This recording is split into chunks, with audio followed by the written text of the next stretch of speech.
Now it decides What? to stop working for me. It says live. Wait, here we go. Here we go. Oh, shit. 3, 2, 1. All right. We're live, aren't we? What did I say? May 2nd? May 3rd? May. It's April. April 2nd. It's April 2nd. Are we live right now, Joe? We are indeed live. Episode 3, also known as Episode 4, the artist formerly known as Episode 4 of Out of System, newly titled show starring Gage Worsley, Joe Worsley, and myself, Max Rosenfeld. I'm going to handle all the logistics stuff on the show. Let these guys have the floor later on. So today the presence of Rado Parapunov has been bestowed upon us. So bravo to Rado. Such a joy to have him. He's reporting to us live from the Bulgarian embassy in Sofia. Just kidding. He's still here on the island. So Rado, Bulgarian embassy in Hawaii. what's up? The Bulgarian embassy in Honolulu, Hawaii. Yeah, Rado's apartment is the So Bulgarian. cold. Exactly. All right, so we got some questions we'd like to talk to Rado about. A lot going on, obviously with the NCAA announcements coming out. And it's kind of taking it day by day here. We've all had the pleasure of playing with Rado for the past couple of years. So, Joe, we'll let you ask Rado some questions about what he thinks about the NCAA. But we can kind of fill people in. There was an announcement about a week and a half ago telling people that, all right, the seniors are allowed to come back. Then this Monday they got an announcement back because there's a lot of logistics that go into it. The announcement just got back on Monday saying they can make equal. Rado, you know more about this. They can make equal or less than, right? And does that include tuition? Well, How does it work? from the last information I've received, the NCAA's statement was they can change it, but they did not confirm it can be go up or down. ESPN was the one that said it's got to be equal or less. And yeah, I don't know any information about it, and I think they're still in process of like saying what the whole story is. No one knows. That's the thing. Yeah, I think this is how it's been lately. I mean, everything's so up in the air because the NCAA has so many rules to make sure that the stuff that the seniors are now allowed to do aren't allowed to do it or are now allowed to do it. Mm-hmm. Or, you know what I'm saying? Yeah. So I think there's so many things. I mean, because now seniors let's say if they're in their 5th year, now they're going to be labeled Corona 6 years or Corona seniors. Now they have to find classes. Corona 6 years. They can just take my schedule, yoga, you name it. Josh Helms.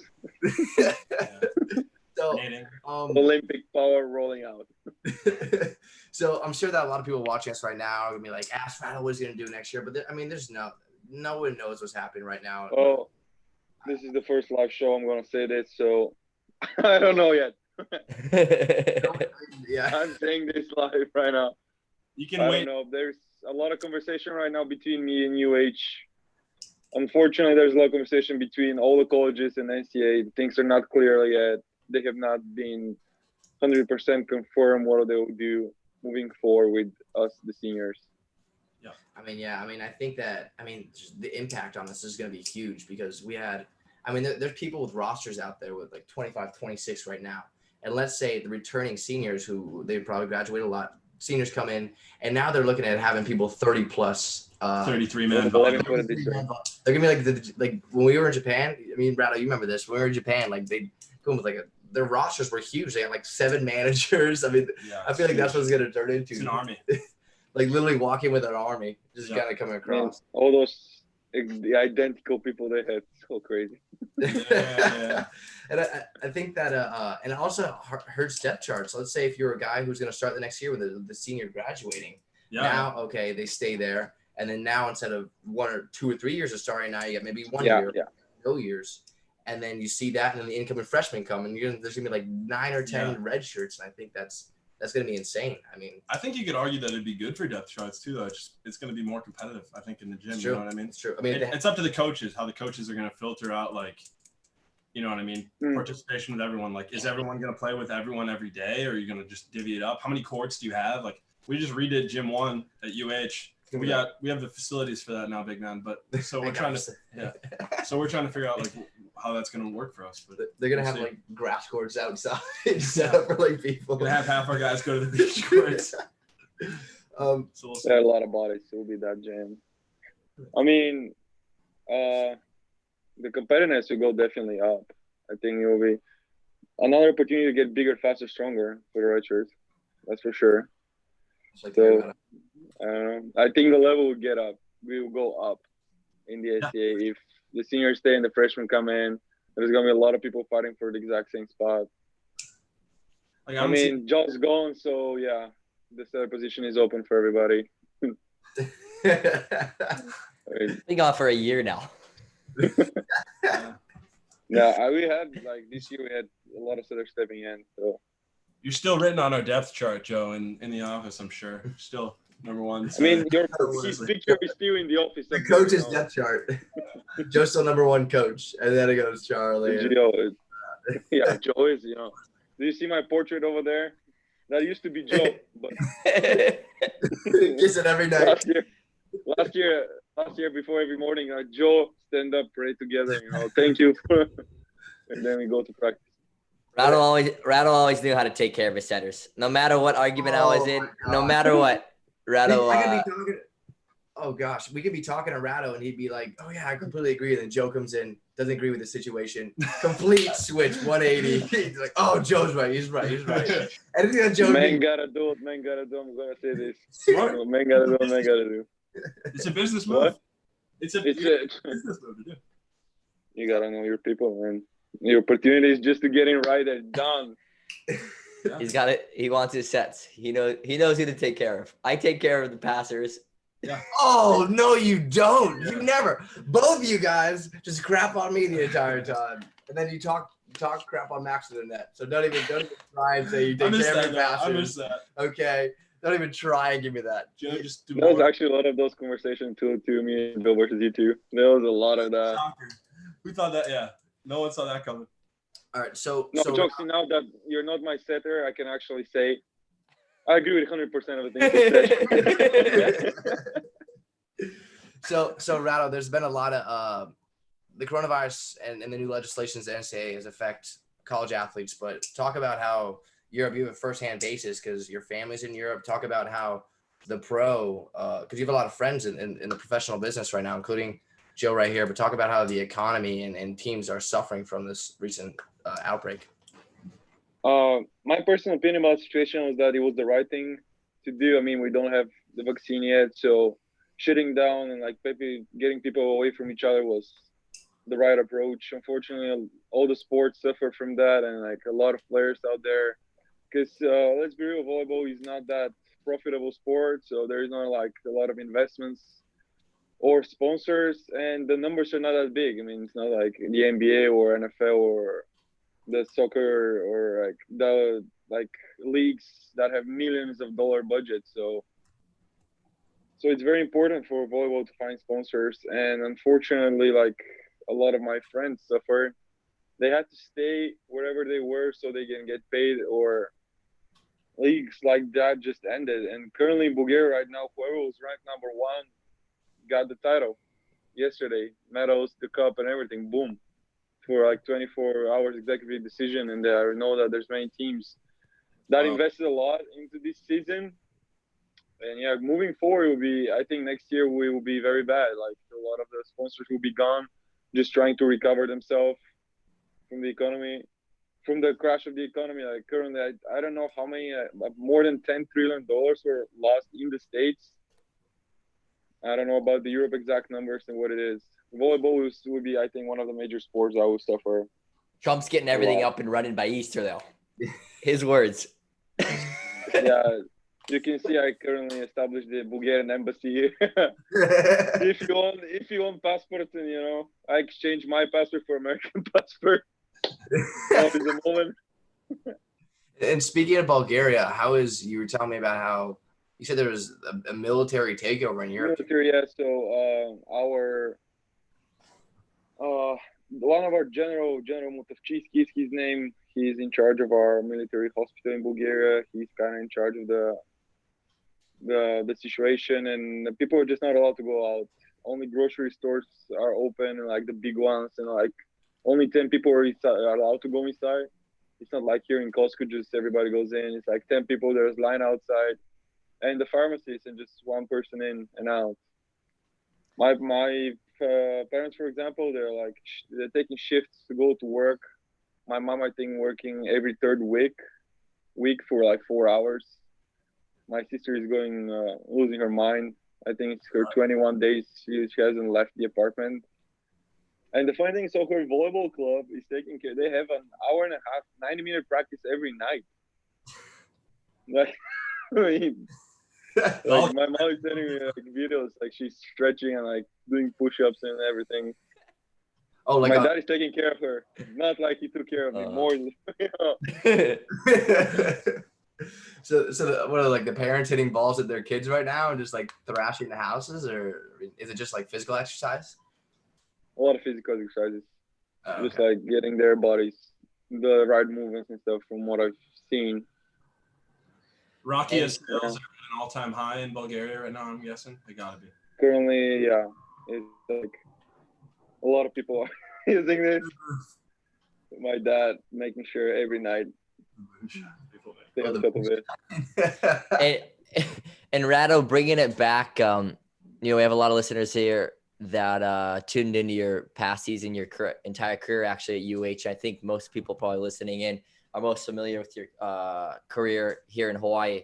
Kind of going off, you guys had a crazy, obviously, finish to your season with that last 5-setter, but what was your most memorable match in your entire career here at UH? Oh, I have to think about that. I'll probably say I have few, to be honest. I would say my top 3. My first one that had a huge impact was my sophomore year when we beat Long Beach senior night. We won in 5. I would say my junior year was, again, the senior night. There was like so many people. And of course, the last night, the fifth set against BYU. I mean, all those 3 games are like sold out and just What are your level. What are your opinions on people calling? Because I hear a lot of stuff about. I mean, you heard it too about like they're calling that last match like a national championship. Personally, I think I don't agree with that because there's so many different teams. It's a great match. If we were to end on something, if we had to pick through all our games that season up until that point, yeah, that's the match you would like to end on. But I mean, personally, I don't agree with that just because like, I mean, there's so many other teams that could have been in the finals. And it's just, I don't know. Yeah, I don't see it as a national championship game because I think our mindset, ours and theirs, was just like it's a regular season game. I mean, we all 4 here have been being part of a national championship game. We know what the mindset was and like going into it. And I don't think that mindset was the exact same as it was in Friday night. Of course, we went to go improve. Like we were still playing for like your season championship, so we were still going some sort of mindset that we have a lot to prove on. But just, I don't think the approach was the exact same. Yeah. And of course, there's like a lot of other teams that Santa Barbara, Long Beach, Irvine, that were like top teams. Yeah, just because we were number 1 and 2 doesn't mean that we would have played the championship game this season. Mm-hmm. Yeah, for sure. Yeah, for sure. Because there's so many teams out there, and I think that there's just kind of blatant disrespect when they're like, I get people trying to find silver linings to this the whole end of the season, but and we respect you for that. Actually, you remember Friday? What was it? We played Thursday. So remember Thursday night after our game? It was if you weren't there, we got thrashed. All of us got DM. I watched it on TV. Yeah, we were all watching it. They were watching it with me in Germany. And remember everybody over. Remember the DMs we got? Or do you guys remember the DMs we got? I got a DM. Oh yeah. All Americans disrespectful. Like the players, the fans showed up, but the players didn't. Just like in our DMs, I was like, oh my gosh. Wait, that was in your guys' DMs? In our DMs. Listen to this one. I got a DM the day of the game, Thursday at noon. Good luck. You're my hero, my idol. And after the game, the same person, you're a disgrace. I don't want to see you again. We did 10-hour disgrace. You're a disgrace. Oh my god. Awesome. You're a disgrace. You were the first athlete I'll ever block in my life. I was like, okay. Savage. We don't want to.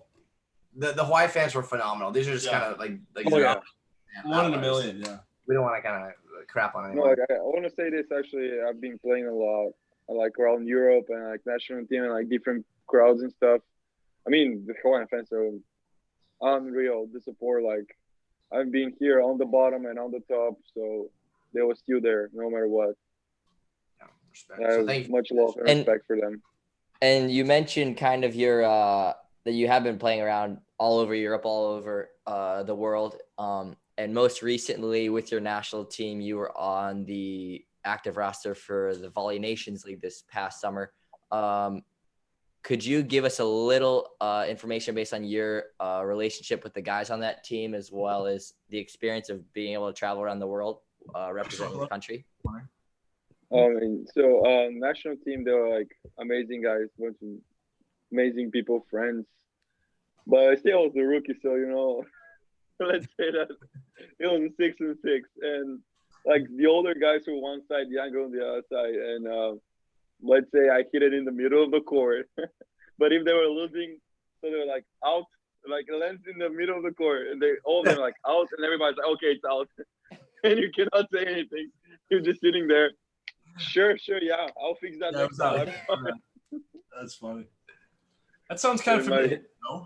One of my funny things is like they swing out, and did you touch it? I'll go no, and he goes, I think you touched it. Yeah, you touched it. And I was like, sure. Rado, you could be playing against Joe, and he would tool you, and you'd be like, no block, no touch, and then he'd be like, touch. You'd be like, okay, yes, touch. touch. Yeah. If Joe's the one doing that, then you can definitely all the time in mid or even live. Funny thing is, like, you're joking about my relationship with Joe, but you have exact same one. Actually, you should be thankful that he's your brother, buddy, because this is stuck flying away. But I argue. I don't just agree with everything he says. Joe and I are constantly arguing rather than you're like, oh yeah, gotta. Hey, buddy, I know who to back up. For you, I can step up and pass, but I cannot set myself. The rules are. Me and Rado are just watching you and Joe have a wrestling match over the speed ladder while we're working out. We're just casual bystanders. I've never seen someone move that fast over a ladder. It's just like off the ladder. Off the ladder. For those people joining in, Joe and I got in a wrestling match mid-workout with Max, Rado, a couple other players. Tensions were high, and we just threw each other off, and then we just started beating each other. Parents had to separate us in separate rooms. It was awesome. And they were there to witness it firsthand. So, like you mentioned VNL. So listen to this funny story. We were going in VNL. We're in Brazil. And that weekend we were playing, it's us, Brazil with their whole full roster, Russia with their full roster, and Germany. And me and my friend, we were like rookies, first trip ever. First time I'm putting a national team jersey for the senior team. And it's warm up Friday night and we're playing against Brazil. So that old adrenaline, you're jumping around and like you're feeling super crazy. And we're going hitting lines and we're hitting from left front. And I told my friend, dude, watch this. Like, I'm going to bounce it. I feel it. And like, let me tell you, the arena was bigger than the stand. Gigantic arena. It was like 15,000 people were supposed to fit in or something. And I hit it like 10-foot line, just like, but in this huge arena, you cannot hit it, just like, you can't hear anything. And like, my friend was like, wow, dude, wow, that was impressive stuff. He goes, same thing. And the other side is like, Liao's turn comes in. Like, he passes the ball. His approach, like, super slow. You think, like, he won't hit it. Next thing, he was just like, third foot or something. Just like, the ball was just like, boom. And I just turned to my friend. I'm like, yeah, I'm going to keep it deep, Make sure, keep it high. It was just like unreal. Those guys are crazy. Yeah, next level. I think next level. Next day, we're warming up with Russia. And, we're blocking and we're just jumping, like trying to get as high as we can. And I remember Politaev, just no approach, just straight up. His packs were above the net. And I was like, oh, my brother. Yeah, it's got to be another thing when you see it live rather than, I've only had the pleasure of watching it on TV, never live, but playing with or seeing it live, it's got to be just unreal. I've had the pleasure of playing with the Radoslav and watching the Radoslav Parapunov. Don't get me wrong. I've had my pleasures. I'm not getting it wrong at all. My first time getting in the senior team, we were playing Brazil and it was like 1-1. third set, 21-19. We're trying to catch up. We had like good rallies, and the coach goes, "You're going in to serve for a middle. All I want you is like jump serve from 5 to straight down the line to 1, like your serve. Just keep it there." And I'm like, "Yes, coach." And I'm getting warm, and my hands are shaking, because like I don't know, I just got nervous a little bit. Next thing, I'm tossing the ball with my thumb. The ball went cross out, like 4 feet out, past area 5 all the way there. I'm tossing it and I'm hitting the ball, but instead of like hitting it here, I hit it with my thumb, and the ball went cross over the net and just past area 5, the outside, and it landed like 4 feet out. Oh man! And like they took me out, again, and the coach is like, he just turned me down, and he was like, "Okay, go back there." Well, Rado, I feel like in most of your interviews, you get asked about most stuff on the court and whether it's the team or yourself or your performance. So to wrap up today's show here, I have one quick question for you, not regarding any of that. First question, it's kind of a two-part question. Have you watched Tiger King or any parts of it? I'm about to. I've watched a little bit out of it. I'm trying to catch up. So you haven't started it? I've not. Well, Gage and Max like both. No. Well, maybe you look a little bit like him, but Gage and Max, I guess it's a question more for Max. He's kind of the music guy. Joe Exotic, as he's the face of country music, what are you becoming the face of country music? What are your opinions on him? And this is a question coming off our YouTube comments here. And for me personally, he's in jail right now, so I think it'd be tough for him to become the face of anything right now. But I do think he got framed. Face of jail. I would say that the state of country music is delicate right now. If we're living in a world where Lil Nas X is handing off the ropes for country music, the whole genre, to the Tiger King, Joe Exotic, I think we're in for a couple more interesting years of country music. I don't know what you think, Joe. The country music, at first when I saw it, it was when I watched Tiger King, the timing of his music videos was hilarious to me. I don't know why. The first one, what was it? I Saw a Tiger or something.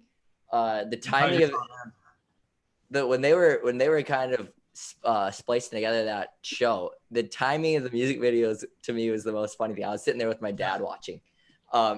And they would just drop these in after the most ridiculous. They tell the most ridiculous story, and then they just drop these music videos in. And obviously, it isn't his voice. I'm pretty almost positive it's not his voice.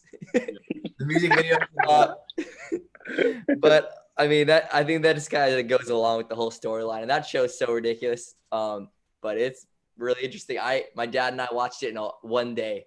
Obviously, it's really easy to do that in recent times, but yeah, that show is just ridiculous. And Joe Exotic is he's quite a character for sure. Definitely. No, I mean, I remember my first year coming to America, and like Bulgarian TV show is not like this. We don't have those realities. And like, actually, let me back up a little bit. I'm getting here the first night, so I'm landing in America. Like I came late because of the European Championship, and it was like mid-September. And I remember Jennings in here getting me at the airport. It was like 6 p.m. It was just like around sunset. You guys, Joe can confirm this. My English was horrible. Like no English. Like horrible. And like we're getting into the car. It's me, Jennings, and Ian, and they keep asking me those questions. And like I don't know what is happening. So it was like, I think Ian asked me something of like, "Are you allergic to cats?" Because at that time he had a cat, and I answered something like, "My name is Rado," or something like that. I don't know what is going on. Like a script, like it's reading from a teleprompter. Dude, yes, I don't know. So we get into the apartment, and Jennings was trying to have a conversation with me, and I remember it was 6:30 or something, 6:30, something like that. It was super early. And just because like he couldn't understand a word he says, it doesn't get awkward. He goes, "Okay, guys, let's just go to bed." It was 6:30 p.m. And I remember they let the heat on that night, so I'm sleeping on the couch, and I'm dripping water. Actually, dripping water. You cannot. Yeah, it was a fun first night. Next morning, there was like a 6:30 a.m. practice. So I show up there, and like I just met everybody, you know. And they were still the Gman was still like the old one, like 4 years ago. I see. And like everybody saying their names and stuff like that. And like I'm walking to the training room, and I was like, "What is happening here?" Like in Bulgaria, there's no stuff like that, you know. In Bulgaria, it was just go and do whatever you do. And we get in the gym, and Charlie gathers everybody, and he starts introducing me. But dude, I cannot understand a word he's saying. And in my head, I'm like, dude, like what I'm doing here? I don't understand what those guys are saying. The only person I understood was Milan, like, cause English was perfect. Like, he's actually perfect English. Like the communication between me and him was always hard. But when some of the Americans were starting to speaking, totally lost me. Pat Gassman hated me for that. We couldn't have a conversation. We barely spoke to each other. Like most of the guys hated me, like just cause. And the funny thing is, like when I get mad, it's just like I start like very emotional, and like my accent even goes deeper and deeper. Totally lost. Well, totally, yeah. Well, your English has gotten a lot better, Rado. It's impeccable, Rado, your English. I think your English now is better than a lot of Americans that I know, honestly, to be completely frank. Maybe Joe Exotic. Maybe Yeah. anyone on that. So we're gonna wrap it up here, Rado. We loved having you on here. Looking forward to hearing what you do in the future, and we wish you all the best, you know. So this has been out of Thank you, Americanti. Thank you, everybody. Bulgarian passport, call me. All right. Thank you again. And we'll see everybody again next Tuesday, 2 p.m. Hawaiian Standard Time. Aloha. Have a good weekend, everybody.